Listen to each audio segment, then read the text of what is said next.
everybody, welcome to my channel. My name is Sharon, and this is a channel that is dedicated to all things related to narcissism. I make videos every Monday, Wednesday, and Friday on all types of topics related to narcissism. So if you haven't already, please take a moment to subscribe to the channel so you don't miss any videos. I would really appreciate it if you gave the video a thumbs up. It's a free way you can help me out. And definitely don't forget to leave a comment, because I like to read what you have to say. In today's video, I'm going to talk about something that I have really struggled with, and that is hatred towards my narcissistic ex. By definition, hatred means intense dislike or ill will, disgust, and that certainly fits my feelings towards my ex. For a long time, I had this little fantasy of what I wanted to do the day that I got divorced from my ex. Joe told me that he would come with me to the court for moral support.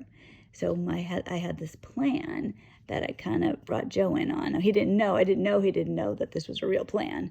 But what I wanted to do was I wanted to corner my ex. So Joe is a really big guy. He's really muscular. So I knew my ex would be intimidated by him. So I wanted Joe to be by my side so my ex wouldn't try to get past me.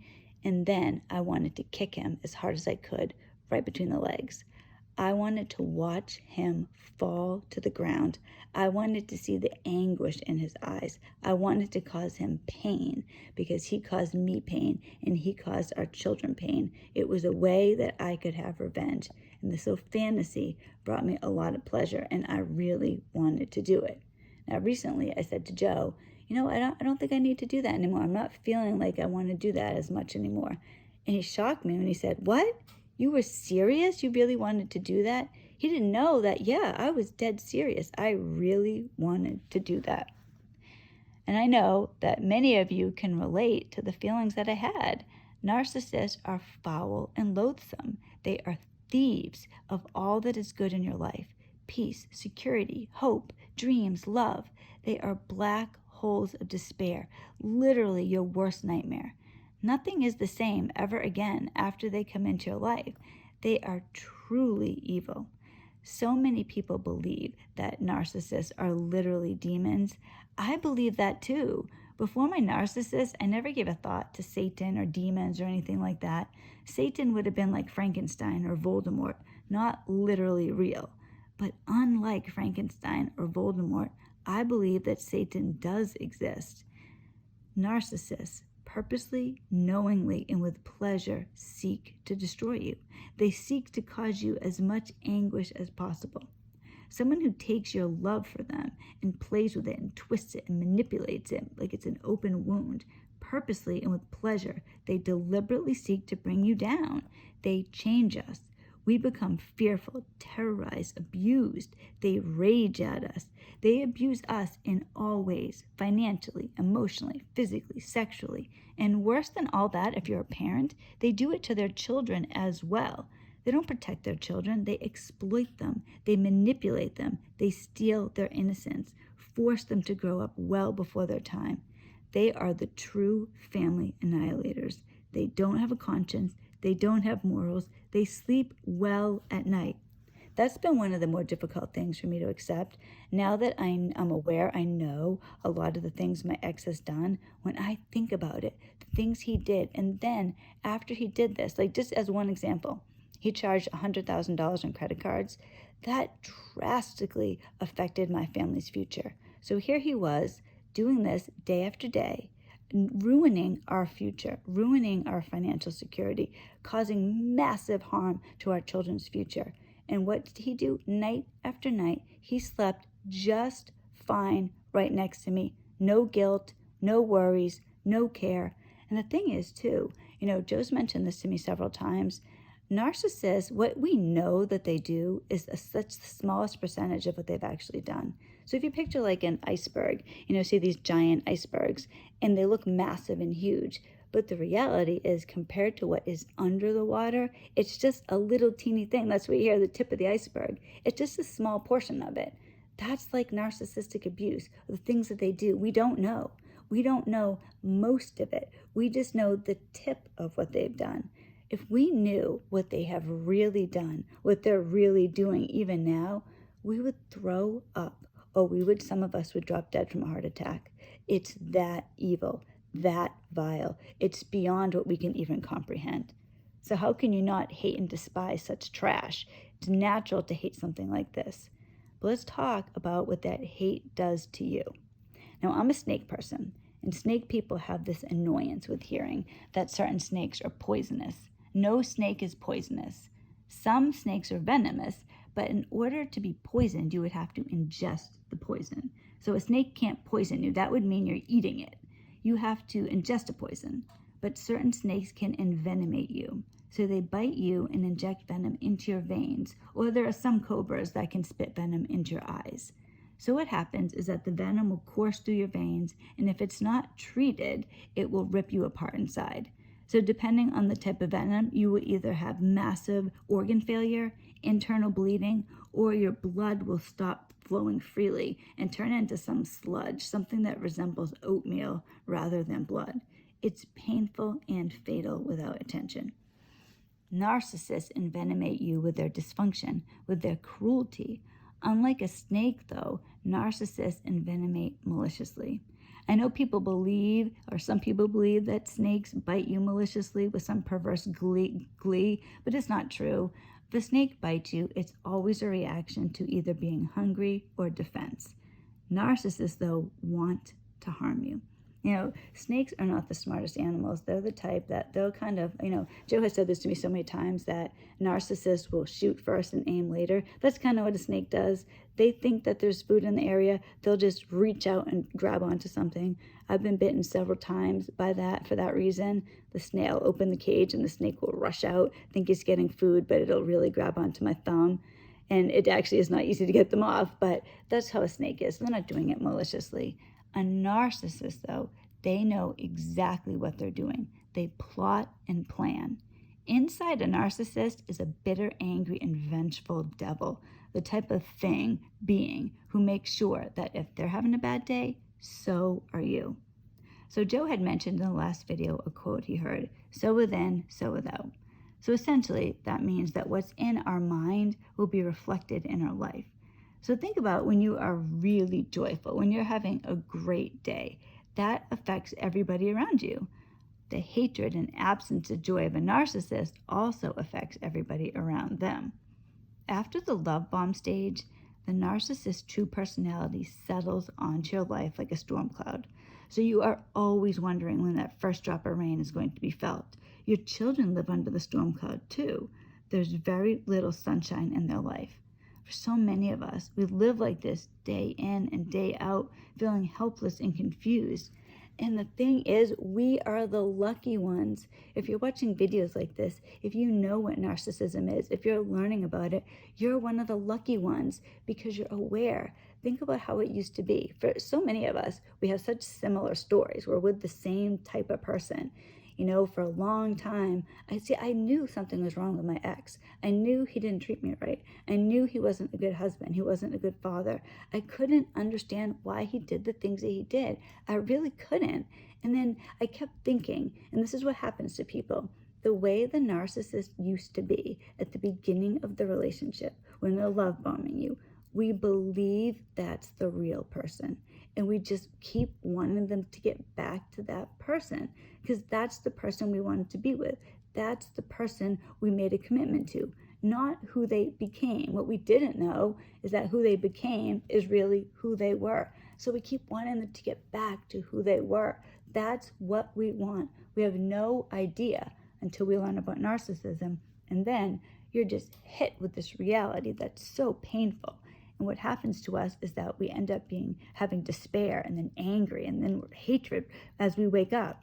If we aren't careful, the hatred will linger. It will envenomate us and we'll never get to live the new life we were released into. Hating a narcissist is natural, but it harms you. It prevents you from living. It doesn't do anything to the narcissist. It literally hurts you. You're taking over from where the narcissist left off. I'm going to tell you something that hatred did to me. I was with my ex for almost 20 years. He abused me in every way. I'm very open on my channel, but there are certain things that I don't mention because the pain is too deeply felt. I haven't worked through it enough. I'm working on these things, but I'll tell you this. Like most mothers, I'm protective of my children. And the rage I felt towards my ex for what he did to our children, it really hurt me. I seethed with hatred when I had to have yet another painful talk with my children, when my sweet son developed a hardness, when my beautiful and loving daughter told me she doesn't know how a man is supposed to treat a woman, when my kids, prayed for before they were conceived, who are cherished and adored, had to go through the trauma of what their father has done. It really hurt me. You know, I had trouble conceiving my second child, my son. I prayed for this child. I needed this child. It was absolutely horrific. For those of you who have been or have gone through infertility, you know what I'm talking about. The pain is outrageous. It's horrible. When I gave birth to my child, when I finally got pregnant, I was so worried that whole pregnancy. Oh my gosh, there was never a more wanted child in the world than my son because of how long it took me to get pregnant with him. I was so careful when I was pregnant with him.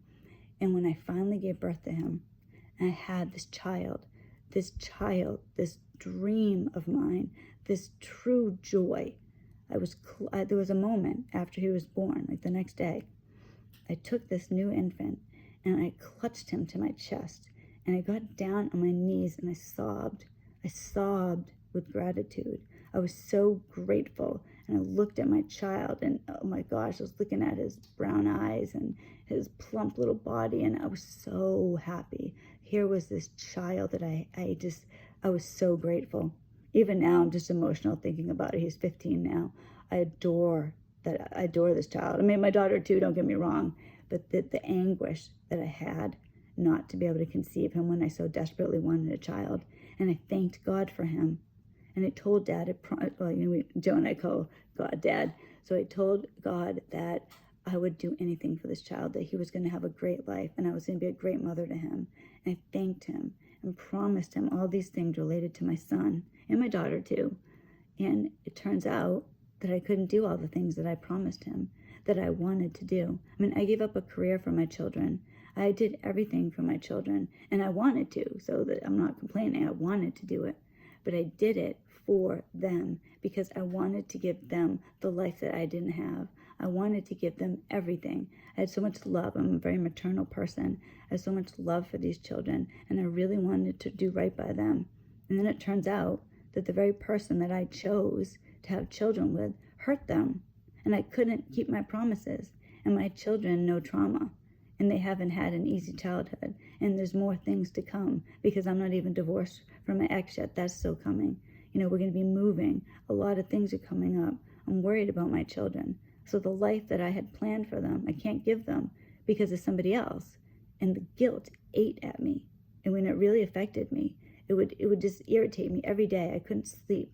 I mean, Joe mentioned before, I don't sleep that well. I sleep 2 to 4 hours every night. I'm awake all the time. You know, part of it is this. I'm tortured by it. And I'm working through it. I am working through it.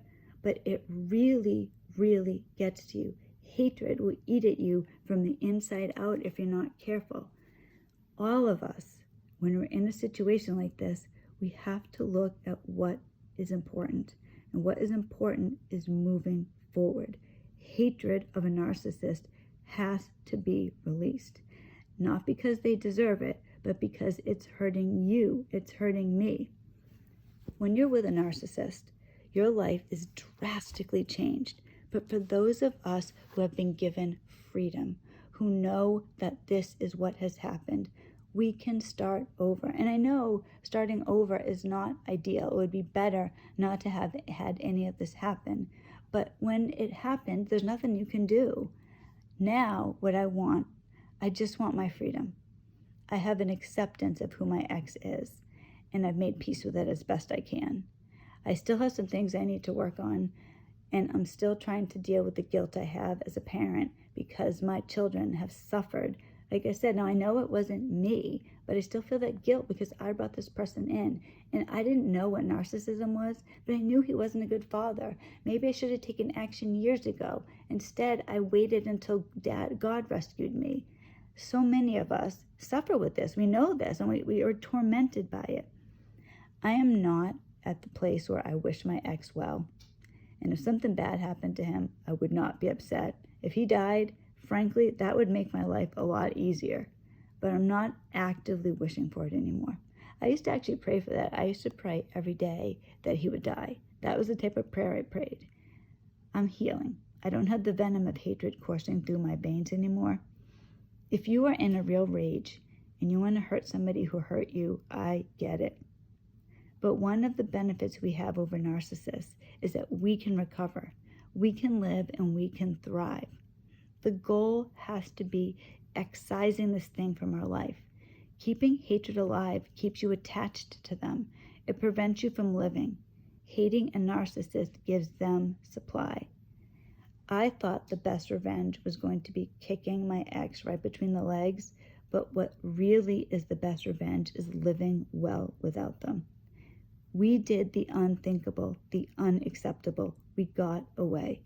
Don't look back. Run for your life. Thank God and live. Thank you so much for watching this video. I hope it helps somebody.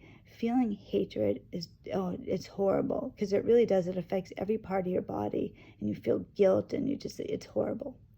That's you. There is a future for all of us, and it does get better. I'm at the point now where I feel like I'm moving forward slowly but surely. All of us can do the same thing, and at some point, it's going to be over, and it's just going to be a bad memory, and we can move forward and have the life that we should have lived all along. Because remember, if we even know what narcissism is, we're one of the lucky ones. I hope everybody has a wonderful day. God bless you all. If you haven't already, please subscribe. I'll see you on Friday, and God bless.